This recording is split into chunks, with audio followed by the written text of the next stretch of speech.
Hello, guys, good morning. This is your sister who is telling today's story on the behalf of Ayodhya Nagari. So, now I want to start without wasting time. So, now I want to come back my topic.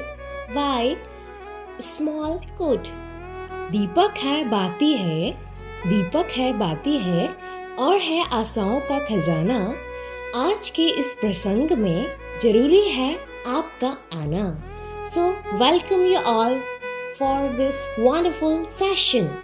Okay, तो चलिए जानते हैं कि दिवाली क्यों मनाते हैं, इसकी पौराणिक महत्व क्या है और यह कब पहली बार मनाया गया था, राइट?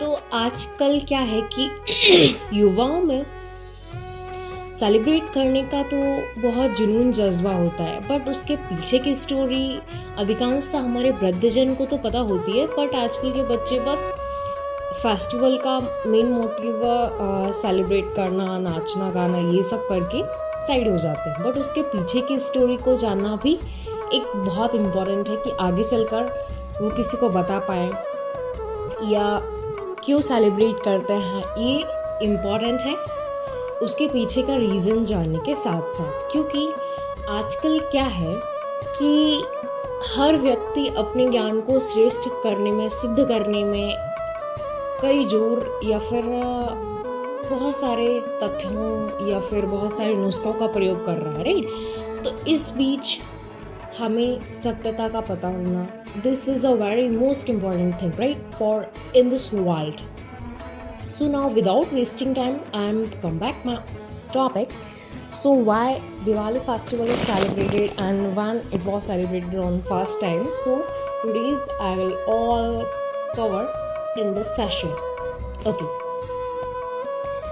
So हल्दी है, चंदन है, खुशियों का वंदन है, आप सभी का इस भव्य प्रसंग में हार्दिक स्वागत है, वंदन है, अभिनंदन है। चलिए जानते हैं कि आज के दिन मतलब कार्तिक मास की कृष्ण पक्ष की सघन काली रात को दीपावली का उत्सव मनाया जाता है। इस दिन लंका के राजा रावण को प्रभु श्री राम के द्वारा वध किया गया और वध करने के उपरांत विजय प्राप्ति के बाद पुष्पक विमान के द्वारा विभीषण जी, हनुमान भैया और सीता मैया और प्रभु श्री राम पुष्पक विमान में विराजित होकर अयोध्या के लिए वापस आते हैं और मार्ग में उन्हें भरद्वाज मुनि का आश्रम दिखाई प्रतीत होता है। तो उनके मन में तीव्र इच्छा होती है कि वो भरद्वाज मुनि के आश्रम में रात्रि विचरण करके, रात्रि विश्राम करके पुनः अयोध्या की ओर गमन करेंगे। फिर उन्होंने अपने दूत हनुमान जी को अयोध्या के लिए संदेशा भिजवाने को कहते हैं। इस बीच भरत जी ऋषि वशिष्ठ के साथ वार्ता करते हुए कहते हैं कि अयोध्या का राजपाट भार संभालते हुए मैं थक गया हूँ ऋषि श्रेष्ठ गुरुवर। अगर चहुओर हमारे दूत फैले हुए कुछ ही क्षणों पश्चात अगर प्रभु श्री राम और भैया के आने का संदेशा नहीं देते हैं तो मैं अपने शरीर का त्याग कर दूंगा। फिर कुछ ही समय पश्चात राम जी प्रभु श्री राम के द्वारा भेजे गए दूत वहाँ प्रस्तुत होते हैं, परंतु प्रभु श्री राम ने उन्हें यह आगाह कर दिया था कि पहले आप मेरे भ्राता भरत जी की मनोदशा को जाने, क्योंकि किसी भी व्यक्ति के लिए अत्यंत सूचना या शुभ का विषय इतना सरल नहीं होता है सहजता से स्वीकार करने के लिए। तो पहले आप उनकी मनोदशा को जाने, फिर मेरे भैया भ्राता भरत को यह सूचना दें कि हम अयोध्या वापस आ रहे हैं।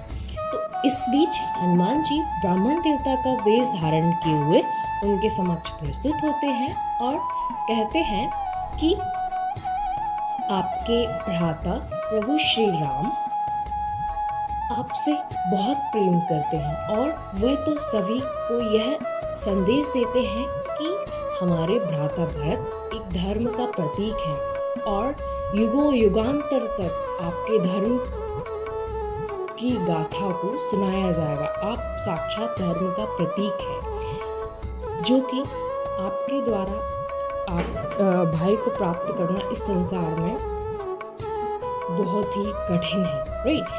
तो ये सारी वृतांत सुनाकर भरत जी कहते हैं कि हे मधुर वचनों के स्वामी, आप बताएं आप कौन हैं। तो इतने में हनुमान जी अपना परिचय देते हुए कहते हैं कि हे भ्राताश्री, हे स्वामी, मैं आप प्रभु श्री राम का सेवक हूँ। आप मुझे पहचाने नहीं, मैं हनुमान हूँ। तभी वह अपने वास्तविक स्वरूप में आकर अपना परिचय देते हैं और प्रभु श्री राम के अयोध्या वापसी का संदेश उन्हें देते हैं। फिर ही चारों ओर प्रसन्नता का माहौल छा जाता है और भरत जी कहते हैं कि आपने तो मुझे जीवन दान दे दिया, क्योंकि अगर आप कुछ ही क्षण पूर्व नहीं आते तो मैं अपने जीवन को समाप्त कर देता। फिर जहाँ वो प्रसन्नता का माहौल छा जाता है, फिर अगले ही दिन वहाँ से प्रभु श्री राम माता जनक नंदिनी के साथ वहाँ से और भ्राता लक्ष्मण के साथ ऋषि भरद्वाज के आश्रम से निकलते हैं और सरयू नदी में स्नान करके पुष्पक विमान को ठहराकर सभी अयोध्या वासियों को प्रणाम कर नतमस्तक होकर अपनी अयोध्या नगरी को प्रणाम करके नगर में प्रवेश करते हैं और सभी माताओं से मिलकर वनों का हाल सुनाकर सभी से स्नेहपूर्वक वार्ता कर अपने राज तिलक की तैयारी में जुट जाते हैं। फिर चारों ओर ऐसा लगता है मानो समस्त संसार में एक बच्चे का आगमन होते ही माता खुशी से झूम उठी हो। मतलब एक माँ की गोद में बच्चा वापस आ गया हो, ऐसा लग रहा था अयोध्या। तो सभी ने अपनी खुशी को व्यक्त करके भरत के दीप को प्रज्वलित करके अपने घर को सजाया, अपनी खुशी को व्यक्त किया। इस तरीके से प्रथम बार अयोध्या में दिवाली मनाई गई थी। इसी को हम दीपोत्सव भी कहते हैं। तो यह थी दिवाली मनाने की पौराणिक कथा। तो जब से अब तक और युगों युगांतर तक यह दीपोत्सव और दीपावली का त्यौहार मनाया जाएगा। तो यह इसे दीपों का त्यौहार भी कहते हैं।